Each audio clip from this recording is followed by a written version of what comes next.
Hey guys, we are in the basement. Hey, actually, check this out. Aren't those cool? My buddy Pete hooked me up with these. They're like die-cut aluminum and plexi, little invaders. I don't know. I thought those were pretty cool. Anyway, we are in the basement, and today we're going to talk about a game that was released in 1996, which is a pretty new game for the basement here because I pretty much have mostly and exclusively 80s stuff, except for the pins. But this game, you know, I had to have a fighting game down here, and we're going to talk about Capcom's Street Fighter Alpha 2. Now, I've already done a Street Fighter video. I did Championship Edition Street Fighter 2, which was what this game was originally when I got it. But I kind of got a little bored of Street Fighter 2 Championship Edition. I wanted something a little more, so I upgraded to Alpha 2, which is a much more modern game. I think the graphics are slicker. I think it just, I don't know why, I like it more. Now this game and this cabinet, it's a JAMA game, which means Japanese Amusement Standard. And basically what happened is, you know, in the 80s, everybody was like, you know, doing their own thing. You know, Nintendo had their own way of hooking boards up to the monitor, to the power supply. Atari had their own methods, and they would actually change it from game to game. There was no consistency. So when an operator wanted to convert like a Donkey Kong into another game, he couldn't, because the wiring was so like unique and proprietary for that company that they were just kind of stuck with Donkey Kong, or they had to rewire the cabinet and do all kinds of voodoo to get another game in there. And believe me,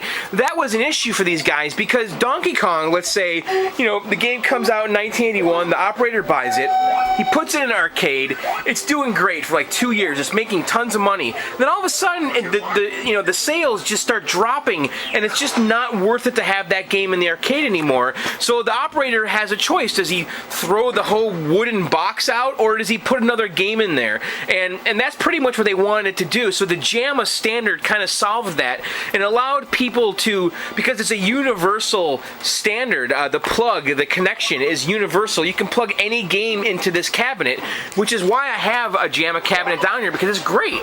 And so it was very easy for me to convert the Championship Edition into Street Fighter 2, because the boards are just universal. You unplug one, you plug another in. And also what I did is I installed a JAMA switcher in here, so I actually have 2 games in this cabinet. I have Street Fighter Alpha 2, and I have Atari Tetris, which is great. So it really makes this cabinet useful. And you actually switch games here by pressing 1 and 2 player at the same time. So it'll switch from Street Fighter to Atari Tetris just like that. And I made actually a custom marquee, which I'm kind of proud of. It turned out pretty great. So I've got Atari Tetris in here, and Street Fighter Alpha 2 makes this cabinet completely useful. My wife loves Tetris, and then, you know, when the guys come over, we want to play some Street Fighter, we can do that too in this cabinet. Anyway, you know, I'm not really a Street Fighter expert. I actually kind of suck at the game.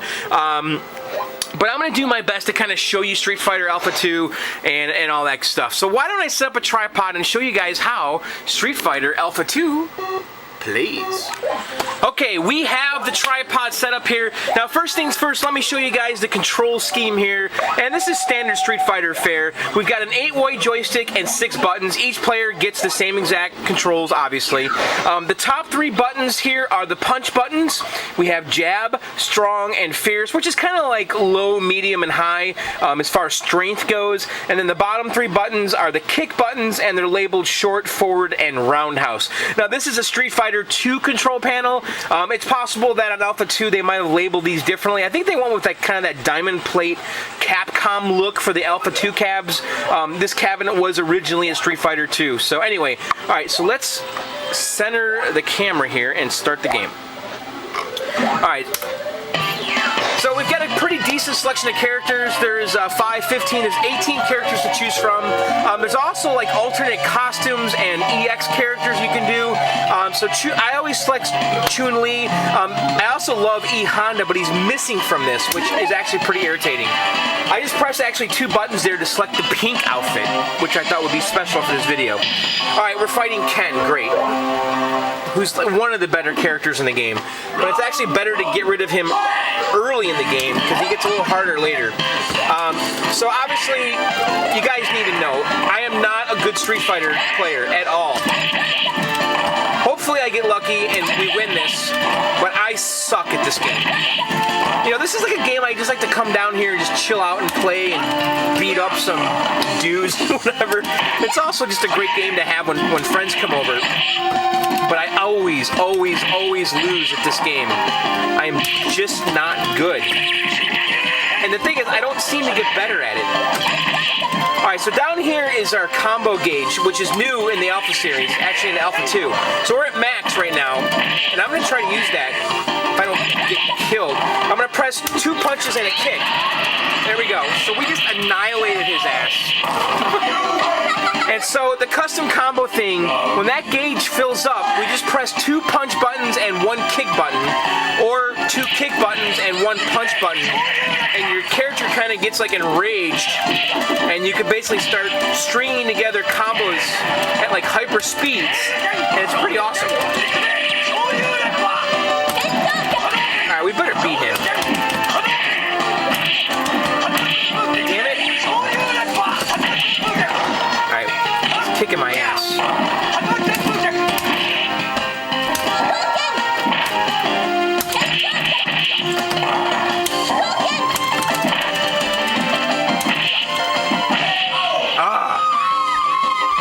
Yeah, I know. If you're like a hardcore Street Fighter guy, I'm sorry. I'm not good. I don't know what I'm doing. I admit it.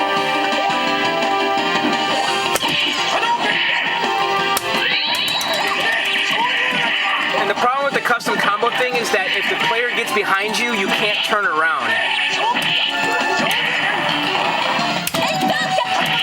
Come on, let's beat him.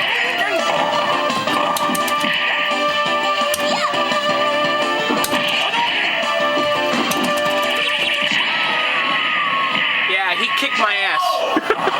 You know, Ken and Ryu are like the toughest characters in this game. Of course, we get to play Ken here. Anyway, that's it. It wants me to continue. You know what? I'm not going to let you suffer through my horrible Street Fighter gameplay. Anyway, that's it. That is Street Fighter Alpha 2. It's a pretty great game. I just think it's more refined than Championship Edition.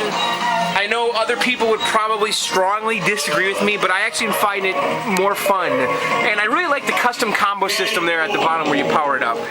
And this is a, by the way, this is a 3-comb Z-back cabinet. You can't see in the back, but it's kind of like a dynamo type cab, and they actually released Champion Edition in a dedicated form in these cabinets. But anyway, there you have it. That is Street Fighter Alpha 2. I think the next video I'm going to do is going to be Atari Tetris, which again is on this game, which is pretty awesome, but I'll be probably doing that video next. Anyway, guys, thanks for subscribing to my little channel. If you haven't subscribed yet, go ahead and click that subscribe button, and also be sure to check out my podcast at videogameoutsiders.com.